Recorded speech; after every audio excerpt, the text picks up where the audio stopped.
பேரவை தலைவர் அவர்களே, பேரவை அதுக்குள்ள போல பேரவையோட மாண்பை நான் கடைபிடிக்கிறேன். அன்பார்லிமெண்ட் வேற இந்த பேரவையில பயன்படுத்தக்கூடாது. நான் வந்து ஏத்துக்கிறேன்.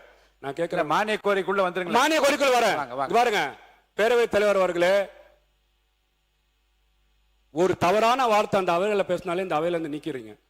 லைவ்ல போயிருதேன்னு சொல்லி கவலைப்படுறாங்க எதிர்கட்சிக்காரங்க. என்ன லைவ்ல போயிருச்சே, ஏன் நீங்க வந்து பாத்தீங்கன்னா ஆய்வுக்கு உட்படுத்தி நீக்குங்கன்றீங்க. ஒரு வார்த்தையே தவறு. ஏன்னா இந்த நாட்டில் வந்து பாத்தீங்கன்னா மாற்றுத்திறனாளிகள் அழகான பேர் வைக்கிறோம். புரியுதா உங்களுக்கு? நீங்க வந்து பாத்தீங்கன்னா எவ்வளவோ விஷயத்துக்கு நல்ல நல்ல பேரை வைக்கக்கூடிய விஷயம் இருக்கட்டும். யார் வேணா வைக்கட்டுங்க, யார் வேணா வைக்கட்டும், பேர் வைக்கட்டும்.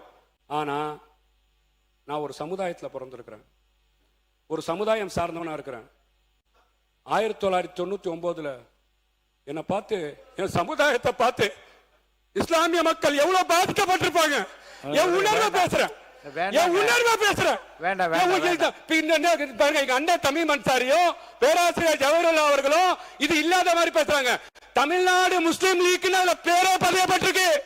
எவ்வளவு வருத்தப்படுறேன், வேதனை சொல்றதுக்கு கஷ்டம் இல்லையா?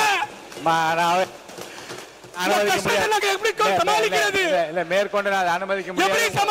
இல்ல இல்ல, உங்க உணர்வை நான் மதிக்கிறேன். இல்ல இல்ல இல்ல இல்ல இருங்க.